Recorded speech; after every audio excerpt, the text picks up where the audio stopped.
What if the most foundational shifts in human history were not forged in the heat of battle, but in the fragile lungs of an infant prince? For the intellectual history enthusiast, there is no greater puzzle than the survival of the Tudor line. Today, we are rethinking reality as we explore a shocking pivot that would have rendered the name and Bullen a mere footnote in the archives of the Howard family. This exploration of a path not taken is absolutely worth the wait, as we delve into a world where the English Reformation never occurred. It is the winter of 1511. At Richmond Palace, the air is thick with the scent of lavender and the weight of a dynasty's hope. In our reality, the 52nd day of the year marked the tragic death of Henry, Duke of Cornwall, the firstborn son of Henry VIII and Catherine of Aragon. His passing triggered a chain of events that shattered the unity of Christendom. The king's obsession with a male heir, the rise of the bewitching and Bullen, and the violent schism from the Roman Catholic Church. But in this thrilling alternate chronicle, the prince's fever breaks. The miracle of the 52nd day changes everything. As the young Henry IX survives his infancy, we witness a chillingly different Europe. The great matter, the divorce that defined the 16th century, evaporates before it can ever begin. Catherine of Aragon, rather than being cast aside as a widow of a brother, remains the formidable queen consort, her Spanish blood cementing an unbreakable bond with the Habsburg Empire.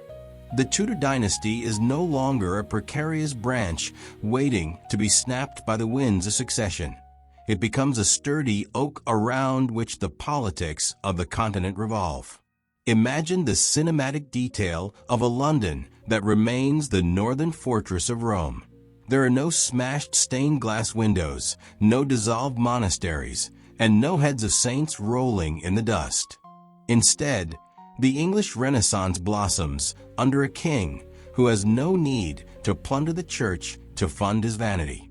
This shocking pivot ensures that the Reformation is confined to the fringes of the German states, never finding a maritime champion in England. This is the story of how a single heartbeat saved the old world and strangled the new one in its crib. Prepare yourself for a journey through a Tudor golden age that history denied us. In the smoke-filled tapestries of our shared history, the name and Bullen resonates like a thunderclap, the catalyst for a religious and social upheaval that birthed the modern West. We remember her as the concubine who broke the Roman yoke and set England on a collision course with the papacy. But in this alternate reality, we witness a shocking pivot, a moment where the Bullen eclipse renders the world's most famous mistress a mere footnote in the ledgers of the Howard family. With the survival of Prince Henry, the Duke of Cornwall, the very oxygen of Anne's ambition is sucked from the room. Rethinking reality requires us to look at the court of 1526, not as a breeding ground for revolution, but as a fortress of tradition. The cinematic detail of this timeline is striking. Instead of a desperate king prowling the corridors of Hampton Court for a legal loophole to discard his queen, we see a Henry VIII buoyed by the certainty of a male succession. The great matter never ignites. The king's passion for the dark-eyed Bullen girl, while perhaps inevitable given his nature, is treated as a fleeting courtly romance, a thrill that never transcends the bedchamber. Because Catherine of Aragon has provided the essential spare to the heir, the political machinery of England remains firmly tethered to the Vatican. This is a thrilling departure from the blood-soaked scaffolds of our own past. Without the need to legitimize a new marriage or annul a sacred union, Thomas Cromwell never finds the leverage to dismantle the monasteries or challenge the Pope's supremacy. The English Reformation, that seismic shift that defined the Anglosphere, simply fails to launch. We are presented with a world where the Bullen family's meteoric rise is checked by the sheer weight of a healthy male infant in the nursery. It is a reality that challenges everything we know about the inevitability of the Tudor schism. Anne Boleyn, instead of a martyr or a queen, remains a lady-in-waiting, eventually married off to a minor nobleman in the English countryside, her revolutionary potential extinguished by the stability of the crown. The eclipse is total, leaving the Catholic sun to shine uninterrupted over the British Isles, securing a future where the Roman cross remains the undisputed symbol of English faith and the Spanish alliance remains the bedrock of European geopolitics. Imagine a world where the halls of Hampton Court echo not with the screams of condemned queens, but with the steady, rhythmic cadence of a prince's Latin drills. This is the shocking pivot of our alternate timeline. Henry IX, the Duke of Cornwall, was not a ghost of history, but a vibrant, breathing reality. His education was a thrilling departure from the isolationist path England eventually took in our own world. In this rethinking reality, the young prince was groomed as the ultimate bridge between the Tudor rose and the Habsburg eagle. Under the tutelage of intellectual titans like Juan Luis Vives and the enduringly loyal Thomas More, who in this world never faced the headsman's axe, Henry IX's mind became a crucible of the Northern Renaissance. He was not merely a king-in-waiting. He was a scholarly warrior, fluent in the languages of both his father's island and his mother's ancestral Spanish plains. The atmosphere of his court was one of cinematic splendor, a place where the austere piety of Castile met the exuberant athleticism of the Tudors. This was a narrative pivot that redefined the West. While our reality saw England descend into decades of religious upheaval, this prince of two bloodlines provided a stabilizing anchor. His very existence rendered the king's great matter an absurdity, a historical footnote that never came to pass. As we analyze this taken path, the weight of his education becomes clear. He was being prepared to rule a unified Catholic Europe.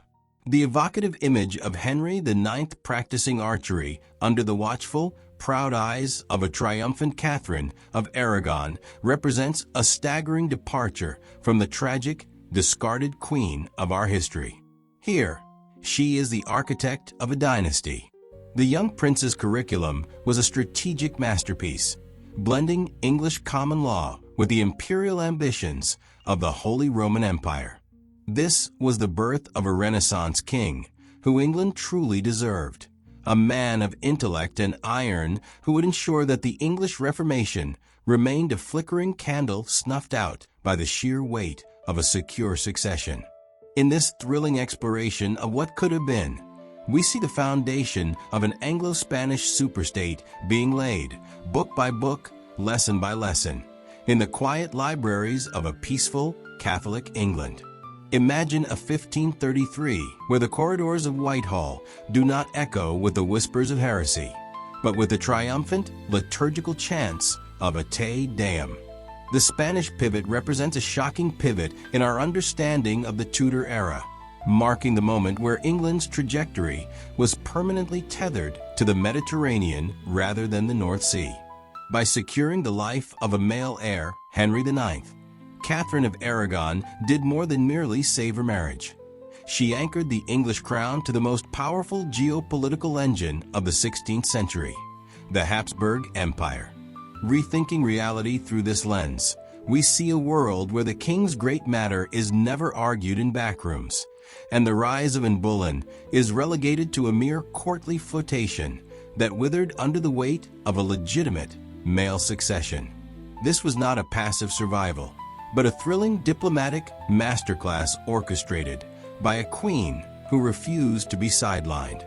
Catherine, the formidable daughter of the Reconquista, leveraged her nephew Charles V's dominance to ensure that London and Madrid functioned as a single, unstoppable pulse. While our timeline remembers a fractured Europe torn by the Reformation, this alternate path presents a continental hegemony where the English fleet serves as the vanguard sword of the Catholic faith.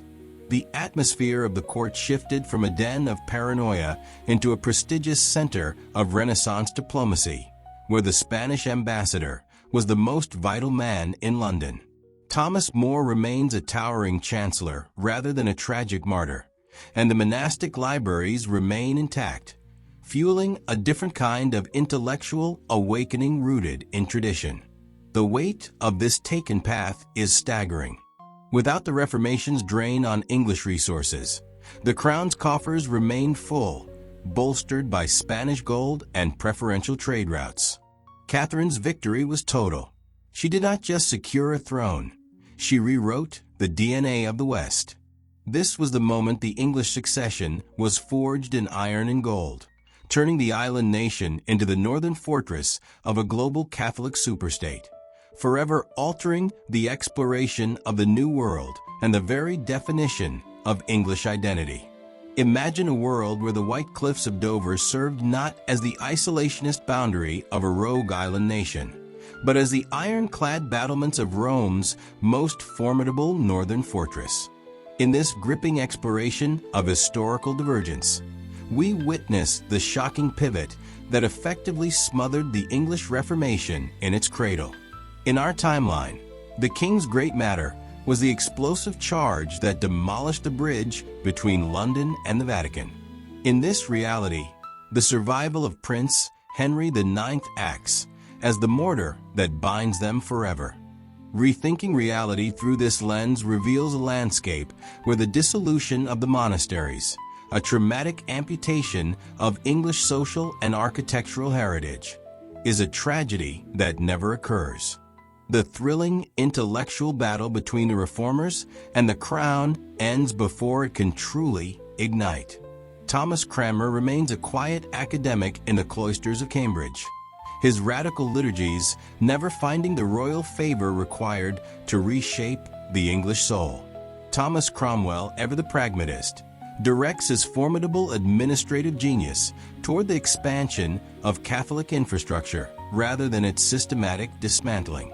The atmosphere of this alternate England is one of dense, incense-heavy traditionalism, where the bells of the great abbeys continue to toll across the countryside, unburdened by the silence that our history imposed upon them. This is the death of the English Reformation, not through a grand, bloody crusade, but through the terrifyingly simple power of a healthy male heir. England becomes the defender of the faith in the most literal sense, providing a bulwark against the rising tides of Lutheranism in the Germanic states. The English crown, bolstered by the strategic and financial weight of the Spanish alliance, funds the Jesuit missions and the Counter-Reformation with a zeal that would have seemed impossible in our world. The weight of the taken path is immense. The religious wars that bloodied the 16th century are contained, for the English fleet now guards the Channel in the name of the Pope. We are forced to confront a cinematic vision of a Catholic London, where the spires of the city remain adorned with the shrines of saints, and the very concept of an Anglican identity is a ghost of a future that was successfully exorcised. This section invites you to feel the gravity of a world where the Tudor dynasty did not rebel against the heavens, but rather secured its place as the earthly guardian of the Roman faith. By 1534, the halls of Greenwich Palace did not echo with the frantic whispers of an annulment, but with the rhythmic, persistent scratching of quills from every major embassy in Christendom. This was the thrilling reality of a Tudor dynasty secured and flourishing. Prince Henry IX, the living bridge between the proud houses of Trastamara and Tudor, had ascended to become the most valuable matrimonial prize in recorded history. For the intellectual history enthusiast, this is where we begin rethinking reality in a profound and shocking way. Imagine a world where the King's Great Matter was not a desperate quest for a divorce, but the ultimate strategic merger. The shocking pivot occurs in the diplomatic chambers where two titans, the Valois King Francis I and the Habsburg Emperor Charles V, vied for English steel and Tudor gold. A Valois bride, perhaps the delicate Madeleine of France, offered the allure of a unified Western Front, a move that would have isolated the Holy Roman Empire and changed the face of European sovereignty forever.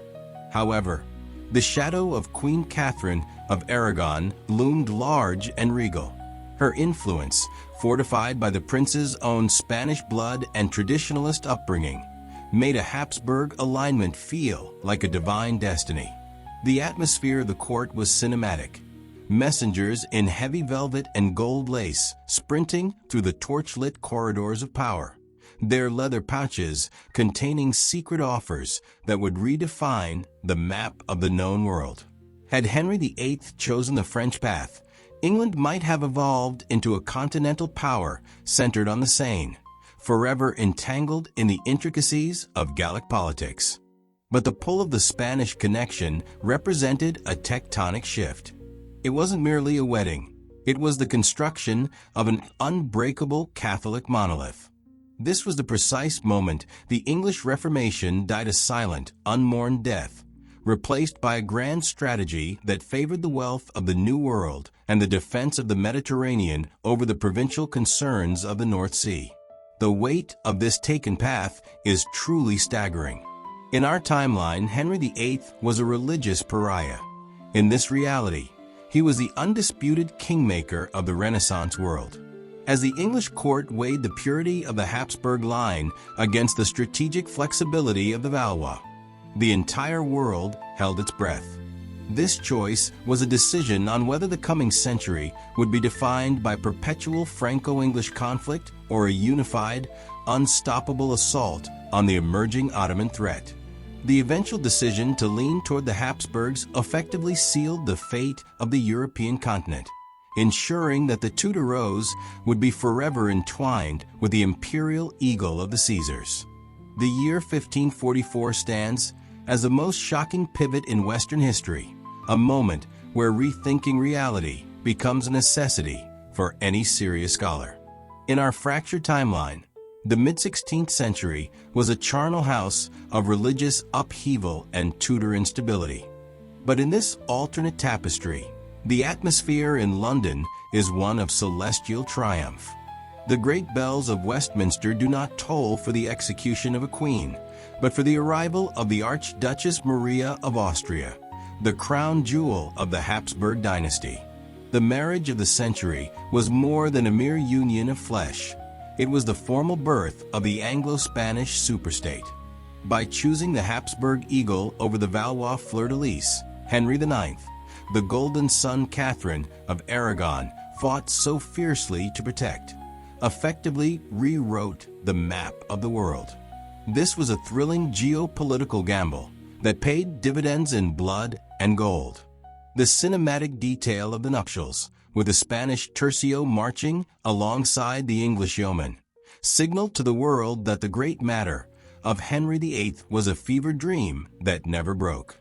In this world, the English Reformation is a phantom, a whisper of heresy strangled in its cradle by a unified Catholic front.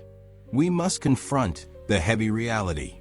Without the Anglo-Spanish rivalry, the very concept of the invincible armada becomes an absurdity. Instead, we see the Mediterranean turned into a private lake for the Tudor-Habsburg alliance. The North Atlantic, once a theater of piracy and privateering, becomes a secure highway for the flow of American silver into the coffers of a London that has surpassed Paris and Rome in both prestige and piety. The weight of this taken path is staggering. By aligning the Tudor lion with the Habsburg sun, the two most powerful maritime and land-based empires in history merged their destinies. This was not a slow evolution, but a seismic shift that stabilized Europe for a century. As we look upon the portraits of Henry IX and Maria, we see a world devoid of the Elizabethan struggle, a world where the British Isles served as the northern fortress of a universal church. It is a chillingly stable reality, one that challenges our understanding of progress and sovereignty. Here, the sun never sets on the Anglo-Spanish banner, and the modern world is born not from revolution, but from the most successful marriage contract ever signed. The atmosphere at the Palace of Whitehall in January 1547 was not one of paranoid dread, but of somber, majestic continuity. In our reality, The passing of Henry VIII was a frantic, terrifying rupture, a dying tyrant desperately trying to protect a minor heir amidst a fractured court. But in this alternate timeline, we witness a thrilling, rethinking reality where the transition of power was a masterpiece of geopolitical stability. As the king's breath slowed, he was not surrounded by the ambitious Seymours or the shadows of the Reformation. Instead, he was flanked by his formidable Catholic heir, Henry IX, and the iron-willed Dowager Queen, Catherine of Aragon. This shocking pivot from our history's chaos to this world's order meant that the English throne was no longer a prize for vultures, but a fortress of the faith. The king's great matter had never occurred, and thus the spiritual and political fabric of England remained unrent. Henry VIII died not as a schismatic outcast, but as the defender of the faith in the truest sense, leaving behind a kingdom that was the northern pillar of an Anglo-Spanish superstate. The presence of the imperial ambassadors at his bedside signaled a shift in global power that is almost impossible to overstate. There was no scramble for a regency council, no devise for the succession, and no Lady Jane Grey. When the royal physicians finally stepped back, the proclamation that echoed through the stone corridors was not a plea for stability, but an assertion of it. Henry IX, a man in the prime of his youth and already wed to the Habsburgs, stepped onto the balcony to a London that cheered for a Catholic future. This cinematic moment marked the end of an era and the birth of a hegemony that would suppress the Protestant spark before it could ever become a wildfire. By analyzing the sheer efficiency of this transition, we see how the survival of a single prince effectively erased a century of religious warfare. The Tudor dynasty had not just survived, it had evolved into a continental titan. The smooth transition of 1547 ensured that the Tudor crown was no longer an island curiosity, but the guiding star of a unified European order, forever altering the map of the world as we know it. On a crisp February morning in 1547, the bells of Westminster Abbey did not toll for the funeral of a fractured dynasty, but rather heralded a shocking pivot in the trajectory of Western civilization.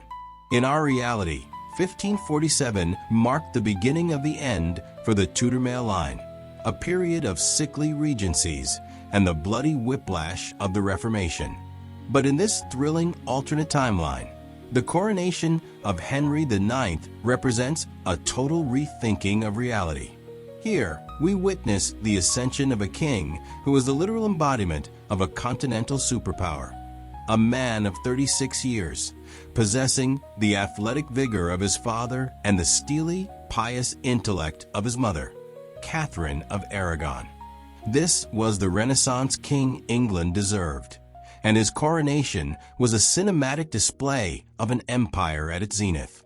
As the crown of St. Edward was lowered onto his brow, the atmosphere was one of profound permanence rather than the fragile uncertainty of Edward VI's historical reign. Gone were the squabbling regency councils and the iconoclastic zealots. Instead, the abbey was filled with the glitter of Spanish gold and the crimson robes of a papal legate, signaling that England had not merely survived the 16th century. It had conquered it through diplomacy and blood. The transition was so seamless it felt like a divine mandate. While our history remembers the mid-Tudor period as an era of crisis, this narrative trajectory offers a glimpse into an England that functioned as the northern fortress of a unified Catholic Europe. The coronation was more than a ceremony. It was a geopolitical masterstroke. By securing the succession through a prince of dual heritage, Catherine of Aragon's legacy was vindicated, and the Protestant Reformation was effectively starved of its English oxygen. The weight of this taken path is staggering. We are forced to imagine a world where the English Channel did not serve as a barrier to Europe, but as a bridge to a unified Catholic hegemony. This Henry IX did not seek to break the world. He sought to command it. as he walked out of the abbey into the roaring cheers of a London that felt secure in its faith and its future. The world stood on the precipice of a Tudor golden age that historical Edward and Mary could only dream of. It was the birth of an Anglo-Spanish superstate and the beginning of a reign that would rewrite the map of the globe forever. Rethinking reality requires us to look past the charred stakes of Smithfield and the tragic, phantom-pregnant figure of our own history. In this alternate 1550s, Mary I undergoes a shocking pivot from the marginalized, persecuted bastard to the most coveted prize in the European matrimonial market. With Henry IX securely on the throne, Mary is no longer a desperate woman fighting for her legitimacy. She is the grand arbitress of the North, a princess whose Spanish blood and English royal status serve as the mortar for the Anglo-Spanish superstate. This is the thrilling reality of a Mary Tudor who never knew the bitterness of the great matter. Instead of the lonely, isolated queen of our textbooks, we find a cinematic figure of immense diplomatic gravity.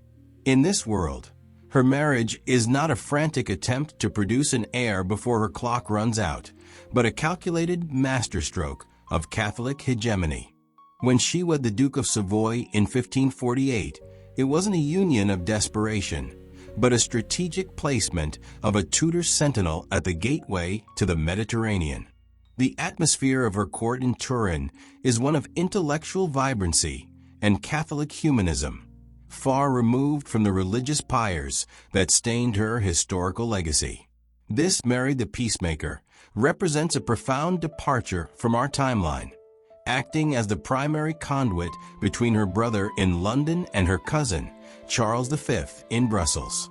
Her influence effectively neutralized the Valois threat, turning the Italian peninsula into a stable Tudor Habsburg playground. To see Mary Tudor through this lens is to witness a woman finally at peace with her destiny, wielding soft power that shaped the borders of Europe more effectively than any army. The weight of this taken path is staggering. Without the trauma of her father's rejection, the religious zealotry that defined her reign in our world never ignites. Instead, she becomes the architect of a unified Christendom, a diplomat princess whose legacy is written in treaties and cultural patronage rather than blood. This immersive reimagining challenges us to consider how much of Bloody Mary was a product of circumstance rather than character, revealing a woman whose true potential was only unlocked by her brother's survival. In the service of diplomacy, she did not just save her dynasty, she helped define an era of unprecedented continental stability. Imagine a world where the white cliffs of Dover offered no sanctuary, but instead served as the jagged teeth of a Roman watchdog. In this shocking pivot from our known timeline, the survival of the Tudor Habsburg alliance transformed England into a closed kingdom for the burgeoning Reformation. Without the king's great matter to provide a legal and political breach, the nascent Protestant movement found itself suffocated in its cradle. In our reality, London was the forge of the vernacular Bible and the refuge for the persecuted. In this alternate reality, it is the executioner's block. Rethinking reality requires us to witness the tragic dispersion of the Genevan exiles. In our history, John Knox found his voice in the English court. Here, he is a ghost haunting the back alleys of Frankfurt, his radicalism curdling into a desperate, fringe militancy. The thrilling tension of the mid-16th century shifted from the English Channel to the heart of the Holy Roman Empire. The Protestant diaspora became a nomadic tragedy. Figures like Thomas Cranmer, instead of becoming archbishops, remained cloistered academics, their revolutionary ideas never finding the royal oxygen needed to ignite. The atmospheric weight of this Catholic hegemony is palpable. The cinematic image of Tudor galleons patrolling the North Sea, not to defend against the Spanish, but to intercept heretical contraband, is a haunting reversal of the Elizabethan legend. This world is a masterpiece of uniformity, but at a staggering cost. The crushing of the English Reformation meant that the Dutch rebels and the French Huguenots looked toward the sea and saw only a wall of Spanish-English steel. The Great Refuge never opened its doors. Instead, the intellectual firebrands of the North were forced into the shadows of the Alps or the frozen wastes of Scandinavia, their influence diluted by distance and the lack of a sovereign power to champion their cause. We are forced into a profound rethinking of the age of faith. In this timeline, the Enlightenment would not be sparked by the friction of religious pluralism, but would have to struggle against a unified, monolithic theopolitical complex that spanned from the Thames to the Tiber. The silence of the English reformers is perhaps the most chilling echo of a world that never was. The year is 1555. Within the velvet-draped halls of Windsor, the air is thick with the scent of beeswax and the heavy burden of destiny. We are witnessing a shocking pivot in the human story. In our timeline, the Atlantic was a graveyard of wooden titans, a bloody theater where English privateers hunted Spanish gold. But here, in this meticulously preserved reality, Henry IX sits beside his maternal kinsman, Philip II. They do not hold swords, they hold compasses. The Treaty of Windsor represents a geopolitical masterpiece, a rethinking reality of the 16th century that effectively auctions the globe to a single family. Under the guidance of the aging yet triumphant Catherine of Aragon, the Tudor Habsburg meridian is drawn. The narrative is thrilling. Imagine the cinematic sight of the Great Harry sailing alongside the Santissima Trinidad, not in combat, but in a unified convoy. This alliance dictates that the northern reaches, what we know as Canada and the eastern seaboard, become the dominion of the Virgin, a Catholic English stronghold. Meanwhile, the treasures of the Aztecs and Incas remain the undisputed providence of the Spanish branch. There is no Roanoke mystery, no Jamestown famine fueled by desperation. Instead, there is a disciplined, state-sponsored expansion. The Protestant sea dogs like Francis Drake never become outlaws of the deep. They are knighted admirals of a combined fleet, the Armada of the Two Crowns. This is the most profound divergence of the era. By removing the friction of religious war, the extraction of New World wealth accelerates at a pace that defies historical precedent. The colonial project becomes a monolithic engine of the Counter-Reformation. We must confront the weight of this taken path. Without the Anglo-Spanish rivalry, the very concept of the balance of power vanishes. Europe becomes a fortress, and the Americas become its sprawling garden. This treaty did more than divide land. It suffocated the birth of the Enlightenment's rebellious spirit in the cradle of the colonies. As we gaze upon this alternate map, we see a world where the sun truly never sets on the Catholic Tudor Habsburg Empire, a chillingly stable reality that mocks the chaotic revolutions of our own past.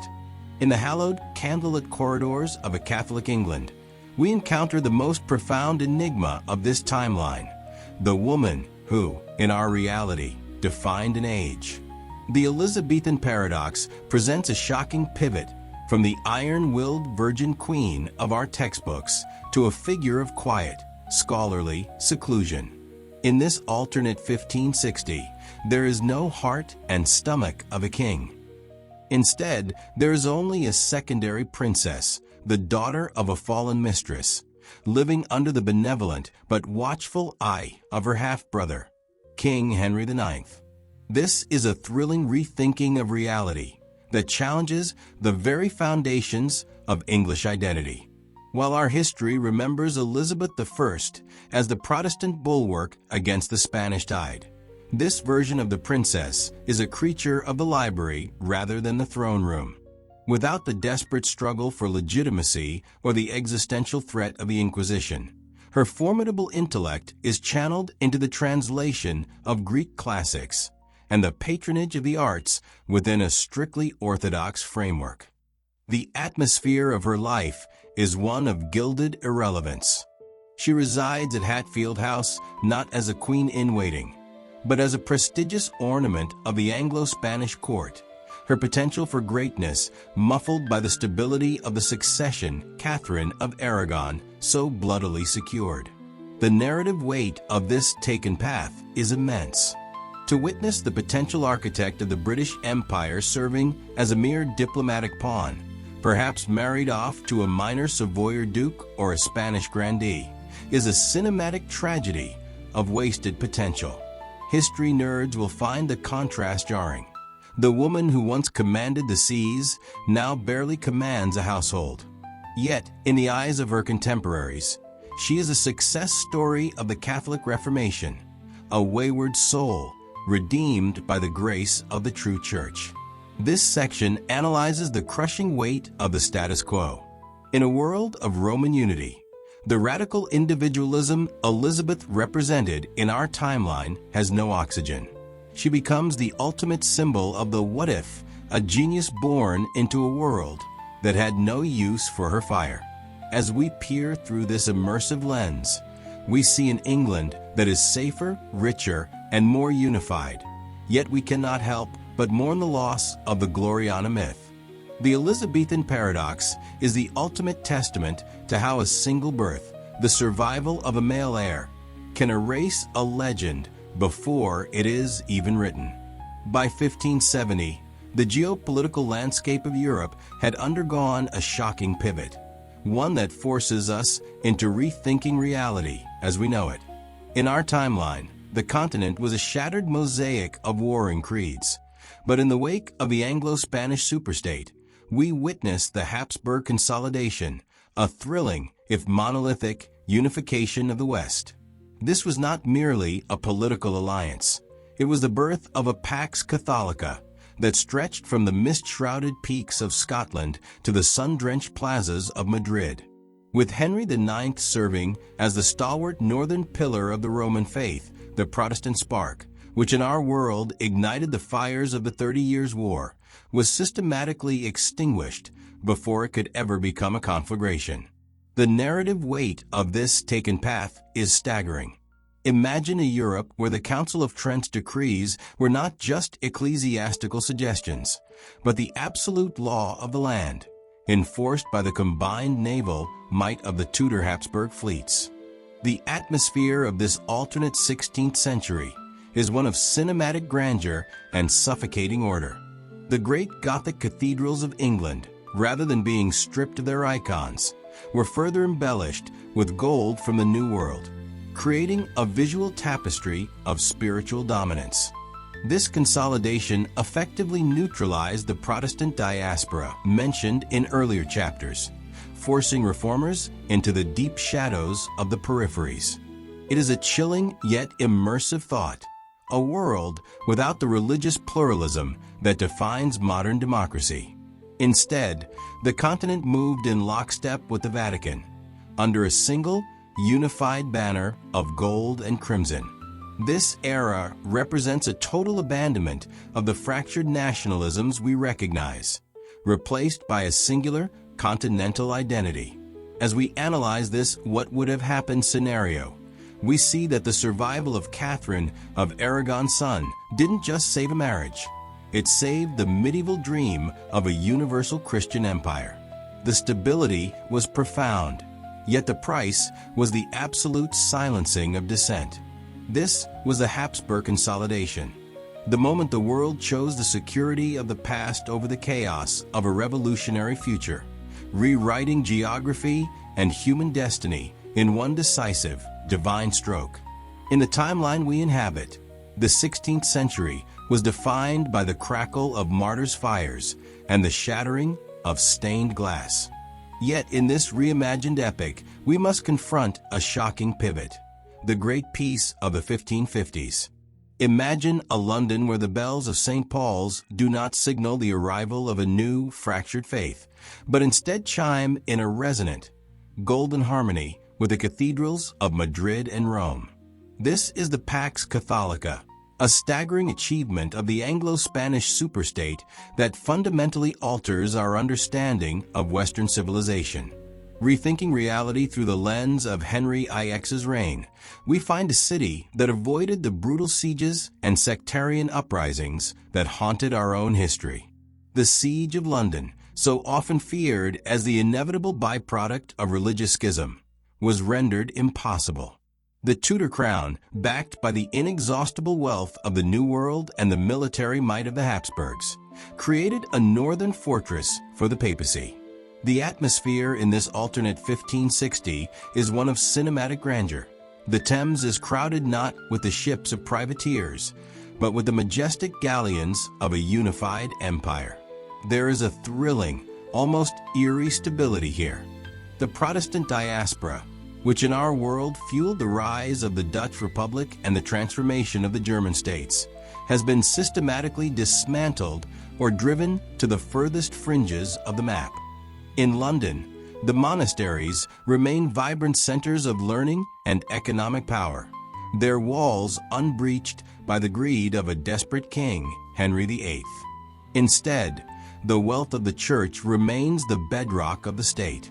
This section explores the profound trade-off of this alternate century, the total absence of religious warfare at the cost of the pluralism and intellectual friction that birthed the modern world.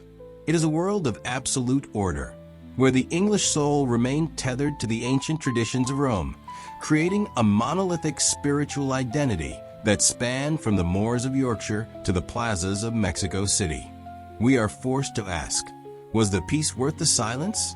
The avoidance of the Siege of London represents the ultimate victory of Catherine of Aragon's legacy, securing a future where the Tudors and the Habsburg eagle ruled a world that never knew the fires of the Reformation. The cold mist of the Scottish Highlands has always served as the traditional breeding ground for Tudor anxiety. In our history, the Scottish question was a bleeding wound, a century-long struggle of religious friction and dynastic rivalry that culminated in the tragic stroke of the executioner's axe against Mary, Queen of Scots.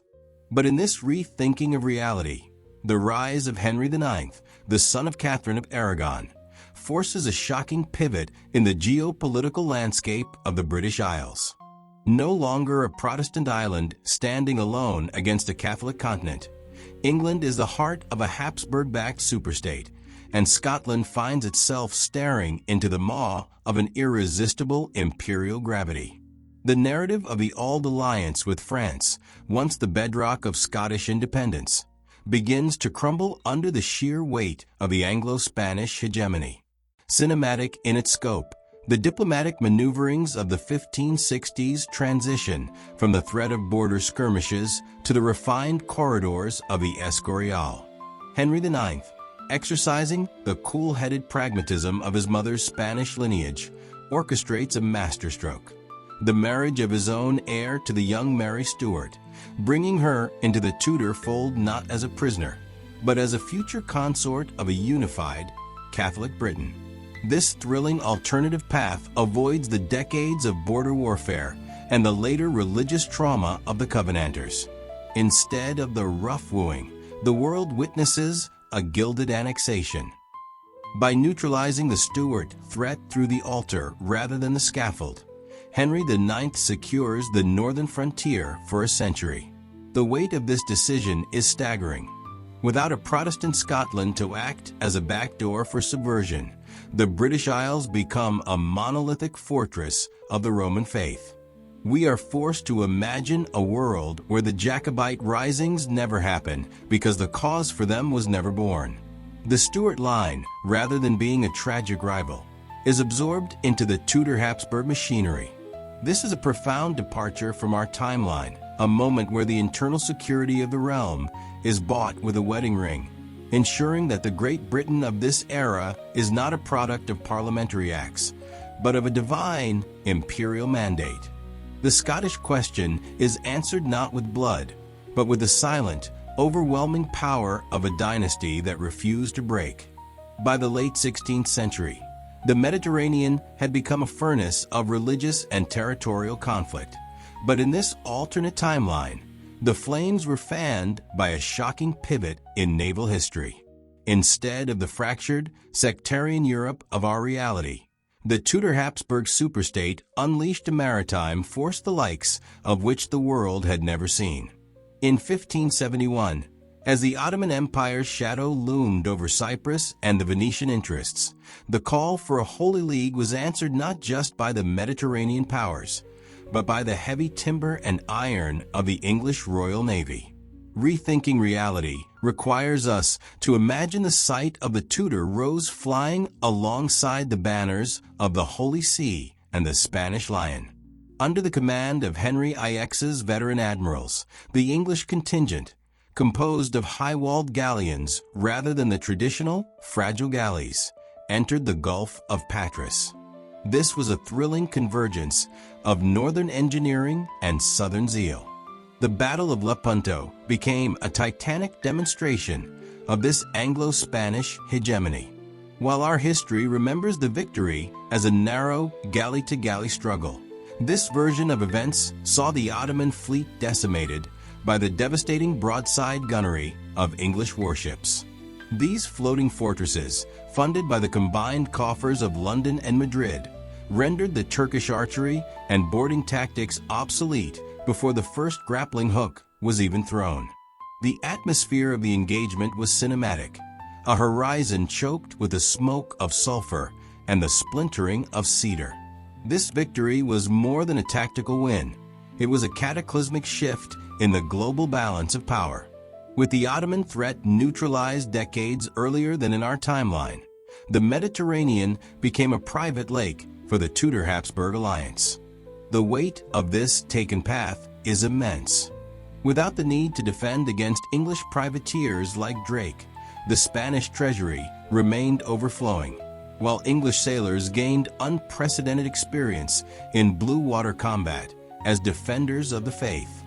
This crusade didn't just save Rome, it solidified the English Navy as the primary enforcer of a unified Catholic world order, setting the stage for a century where the sun never set on the Anglo-Spanish cross.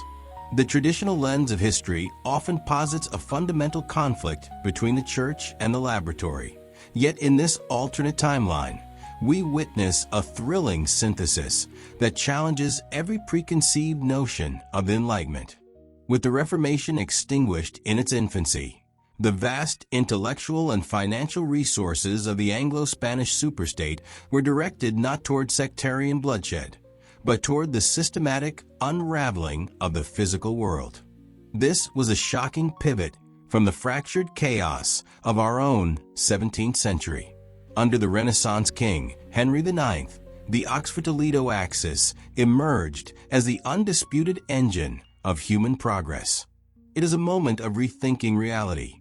Instead of Galileo facing the cold silence of a Roman cell, we find him as the celebrated chief astronomer of the Catholic crown, his telescopes funded by the same gold that once sought to build the Armada. The Jesuit order, rather than acting as a mere defensive wall against heresy, transformed into an elite corps of scientific explorers, mapping the stars and the New World with a precision that outpaced our own timeline by decades. The atmosphere in London and Madrid was one of electric discovery. In this cinematic landscape of the mind, the Tudor Habsburg Academy of Sciences predates the Royal Society by nearly a century. We see the fusion of English metallurgy and Spanish navigational mastery, creating a maritime technology that did not just explore the world. It conquered the very concept of distance. The lack of a 30-year war meant that a generation of brilliant minds like Kepler and Descartes were never forced into exile. They were courted by a unified European elite with purses as deep as their ambition. The weight of this taken path is staggering. Without the need to defend the faith against Protestant insurgency, the Church became the ultimate patron of the empirical. This was not a revolution born of rebellion, but one of royal decree. By 1620, the foundations of modern physics and biology were already being taught in universities, stretching from Lima to London. The world we inhabit today is but a shadow of the technological heights reached in a timeline where the cross and the compass were never at odds, creating a golden age of logic under the shadow of the crucifix.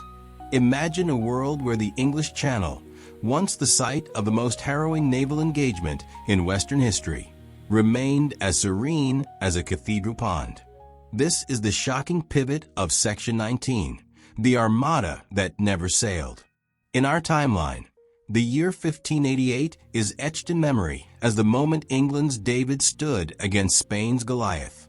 But in this thrilling exploration of an alternate reality, we find ourselves rethinking reality entirely. With Henry IX, the son of Catherine of Aragon, firmly seated on the English throne, the geopolitical landscape is not one of fractured faiths, but of a monolithic, unified Catholic front. The year 1588, instead of being defined by the smell of burning tar and the screams of drowning sailors, is remembered for the Great Convergence. Rather than sending a fleet to subjugate a heretic queen, King Philip II of Spain sends his finest admirals to London for the triennial Tudor-Habsburg Naval Review. The Protestant wind that famously scattered the Spanish ships in our history books never blows, for there is no fleet to scatter. In its place, we witness a cinematic display of combined naval might. The English sea dogs, who in our world were the bane of the Spanish Main, are now the decorated vanguard of a global maritime police force. The impact is profound. Without the crippling expense of the Anglo-Spanish War, both empires experience a surge in treasury reserves. The Dutch revolt, deprived of its English lifeline, collapses under the weight of a coordinated pincer movement from the Spanish Netherlands and the English Navy. The Atlantic Ocean effectively becomes a private lake shared by London and Madrid. The streets of London in this 1588 are not filled with the frantic preparation of militia, but with the vibrant festivities of the Feast of St. James, celebrated with equal fervor in the shadow of St. Paul's as it is in Madrid. This cultural synthesis creates a Renaissance environment where English literary genius and Spanish gold merge into a singular, golden epoch of stability. For the intellectual observer, this is a staggering departure from the status quo. We are forced to consider a world where the rise of the British Empire is not an act of defiance against a Mediterranean superpower, but a collaborative expansion alongside it. This isn't just a minor deviation. It is a fundamental restructuring of global power.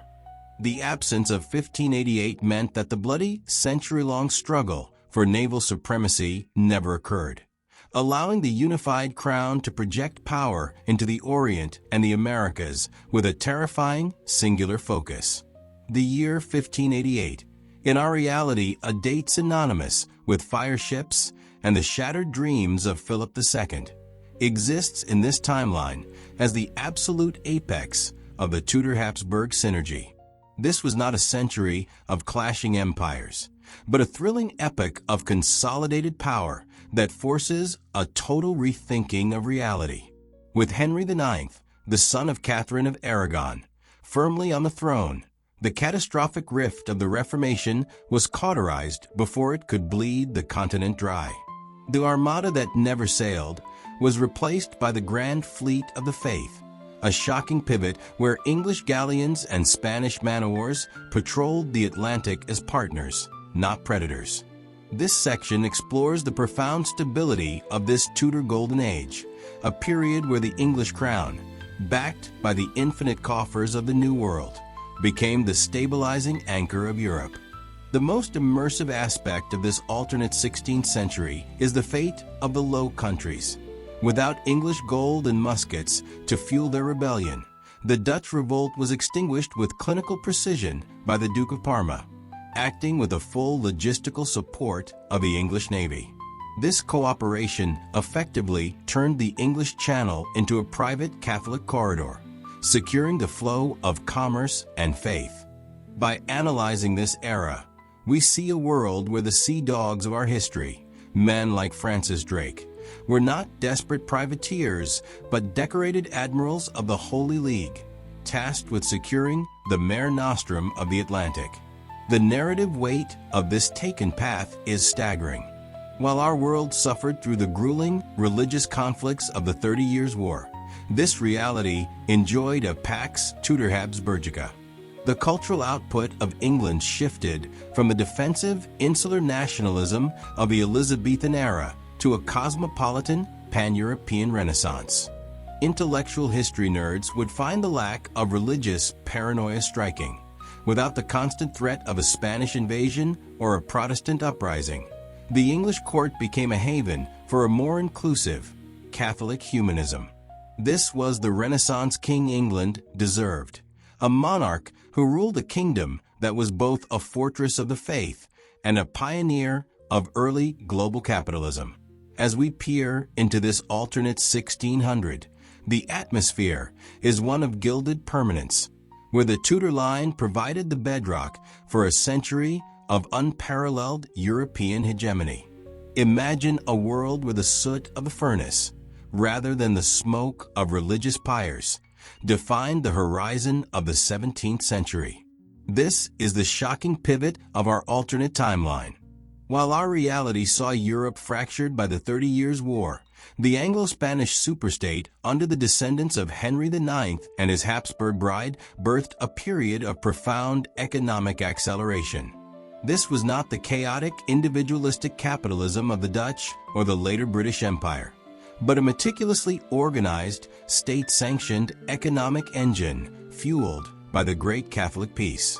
In this thrilling rethinking of reality, the absence of the English Reformation meant that the vast monastic lands remained intact, not as feudal relics, but as the earliest corporate centers of agricultural innovation and proto-industrial manufacturing. The Church, acting as a global financial clearinghouse, stabilized the volatile influx of New World silver, preventing the hyperinflation that crippled the Spain we know. By 1640, the Midlands and the valleys of Flanders were already humming with a rhythmic clatter of water-powered looms and primitive atmospheric engines designed by Jesuit polymaths. This immersive shift suggests that the Industrial Revolution was not a product of Protestant descent, but of Catholic stability. We see a landscape where the merchant nobility of London and Seville formed a monolithic trade bloc, effectively turning the Atlantic into a private lake. The sheer scale of this unified market meant that standardized parts and mass production techniques were being explored a full century before James would ever drew breath. It is a chillingly efficient world. The taken path here leads to a high medieval aesthetic powered by early modern coal. The geopolitical weight of this unified Europe is staggering. Without the drain of religious conflict, the crowns of England and Spain invested heavily in infrastructure, paved roads connecting the wool halls of Yorkshire to the ports of Cornwall, and deep-water docks in Antwerp that dwarfed anything in our world 1600s. The narrative of progress is fundamentally rewritten. We are forced into rethinking reality. What if the drive for profit was sanctified by the Pope and protected by the combined navies of the world's two greatest powers? This era of sacred industry transformed the peasant into a proletarian far earlier than expected, creating a global hegemony that seemed, to the people of the time, as eternal as the Church itself. By 1695, the halls of the Escorial and the corridors of Whitehall were hushed by a silence more terrifying than any cannon blast. The Anglo-Spanish superstate, a sprawling behemoth of faith and commerce that had dominated the globe since the 1530s, stood at the precipice of a shocking pivot. This was the twilight of the Habsburg Tudors, a dynasty that had successfully merged the naval might of England with the terrestrial expanse of the Spanish Empire. In our timeline, the War of the Spanish Succession tore the continent asunder. In this alternate reality, the stakes were infinitely higher. The taken path had led to a century of unprecedented Catholic hegemony, yet the very bloodline that secured this peace now threatened to dissolve it. The heirless King Henry XI, great-grandson of the miracle prince, who had saved Catherine of Aragon's legacy, was a man whose frailty mirrored the mounting anxieties of two hemispheres. As his health failed, the intellectual rigor of the age turned from scientific discovery to the desperate calculus of genealogy. History enthusiasts of this era were rethinking reality in real time, observing the terrifying fragility of a world built upon a single genetic thread. If the Union broke, would the New World colonies side with London or Madrid? The atmosphere was cinematic in its tension. Gold-laden galleons sat idle in the Thames and the Tagus, their captains awaiting a sign from a dying monarch who possessed no clear successor. This was no mere dynastic hiccup, it was a thrilling, terrifying vacuum. Without the Protestant Reformation to provide a counterbalance, and without the rise of the Dutch or French as rival powers, the collapse of the Tudor-Habsburg line meant the potential collapse of global order itself. This period represents the ultimate what-if, a moment where the stability of the sacred industry faced the chaotic unpredictability of biological chance. As the king's breathing grew shallow, the world held its breath. The cinematic grandeur of the 17th century was about to give way to a frantic scramble for the most powerful throne ever conceived. It was a crisis that challenged the very notion of a unified Catholic Europe, forcing the elite to confront a world where the Tudor sun might finally set, leaving a darkness that no amount of New World gold could illuminate. By the dawn of 1700, the cartography of the globe presented a shocking pivot from the fractured reality of our own history books. Instead of a Europe led white by the 30 Years' War or a North America contested by competing colonial powers, the world map was a monolithic masterpiece of the Anglo-Spanish superstate. Rethinking reality through this lens reveals a cinematic landscape of unprecedented stability, the sphere of the two crowns. In this alternate 1700, the Atlantic Ocean is no longer a graveyard for armadas, but a private Tudor-Habsburg lake, where the English Navy and Spanish tercios operate as the twin hammers of a global Catholic order. The Treaty of London, signed generations earlier, had effectively partitioned the New World with surgical precision. North of the Chesapeake, the Kingdom of New England Aragon flourished, a thrilling hybrid of English industrial tenacity and Spanish ecclesiastical grandeur. Here, the great cities of the coast were not austere Puritan outposts, but vibrant, gilded metropolises where the Latin Mass echoed through cathedrals designed by the spiritual heirs of Michelangelo. In the East, the spice trade was not a theater of Dutch or French corporate warfare, but a joint monopoly managed by the Anglo-Iberian Levant Company, ensuring that the wealth of the Orient flowed exclusively into the vaults of London and Madrid. In Europe, the geopolitical map was equally transformative. France, hemmed in by the iron ring of a unified Burgundy and the Spanish Netherlands, remained a landlocked second-tier power, never achieving the sun-king glory of Louis XIV. The Holy Roman Empire, stabilized by the Tudor-Habsburg bloodline, functioned as a cohesive Central European bulwark against the Ottomans. This era, known to historians of this timeline as the Long Pax Catholica, represented a world where the Reformation was a mere footnote, a failed rebellion crushed by the combined weight of two empires. As we look at the map of 1700, we feel the immense weight of the taken path.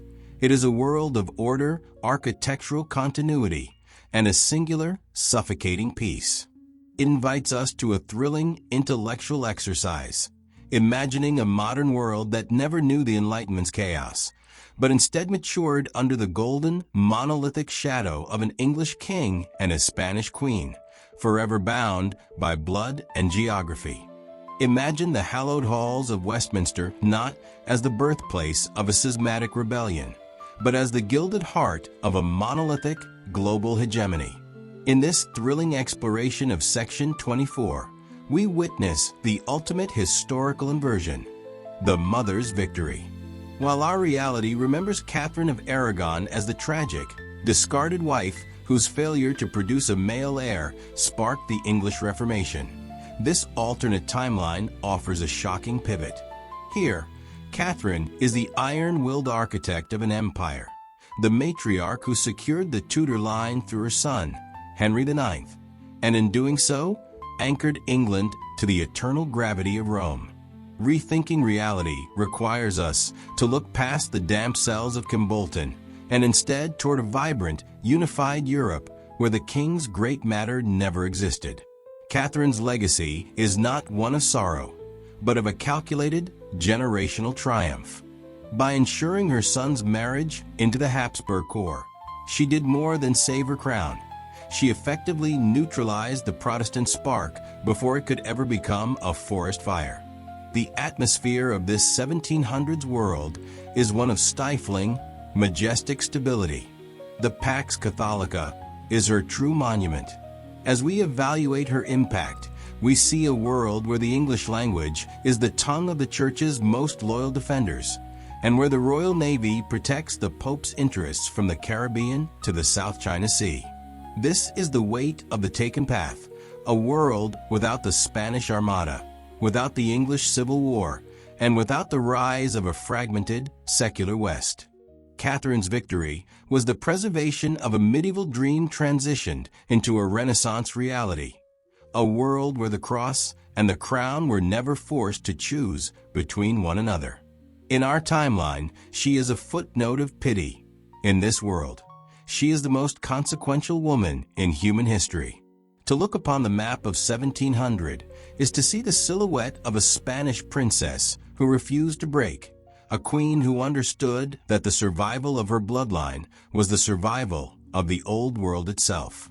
Her victory was silent, enduring, and total, proving that a single heartbeat, that of a healthy prince, can rewrite the destiny of every soul on earth. Stand before the modern mirror and behold a reflection that defies every foundational truth of our history.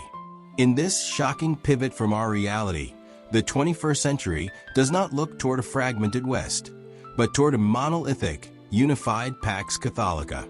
Imagine a London where the skyline is not defined by the glass shards of late-stage capitalism, but by the eternal, unbroken spires of a Catholic Renaissance that never met a Cromwellian axe.